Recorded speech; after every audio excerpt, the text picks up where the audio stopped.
Tara, samahan niyo ako. Pakita ko sa inyo yung tinanim kong ubas. At niligyan ko ng panibagong lupakan niya.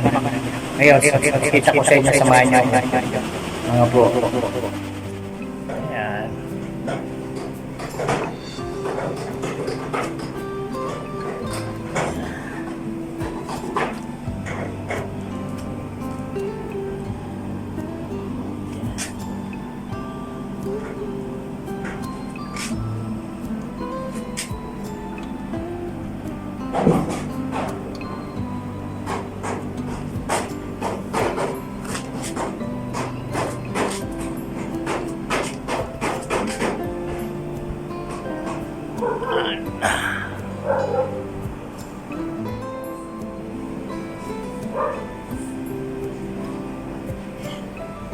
So, ang kaubuhan ng ubas. Pananim. Ubas. Simula tayo sa puno. Ito na, malaki na gumagapang. At malit pa lang to nung binili ko ito. Nakalagay sa plastic na paso. Ngayon, at mga inabot na ng 1 taon, kaya gumapang na siya. Ngayon, dahil kulang yung gapangan niya, lumalaki na lumalaki.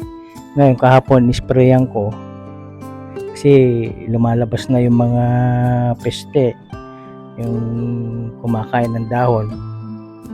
Kaya ito, bali 2 puno yan. Ito yung isa, yan. Ito, nisprayan ko kahapon para mawala yung mga peste.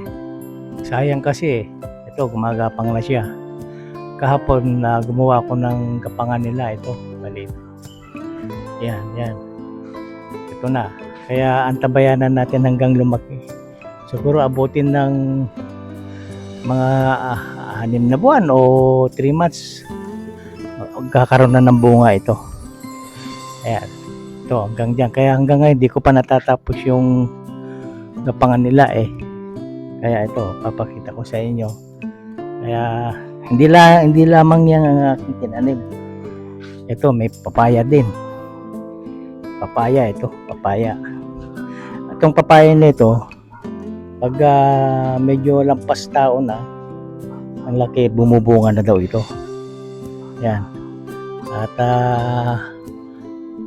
dadagdagan ko pa yung aking pananim. Kaya antabayanan nyo mga bro, mga sir, mga viewers, sana tanggalin nyo itong aking munting vlog.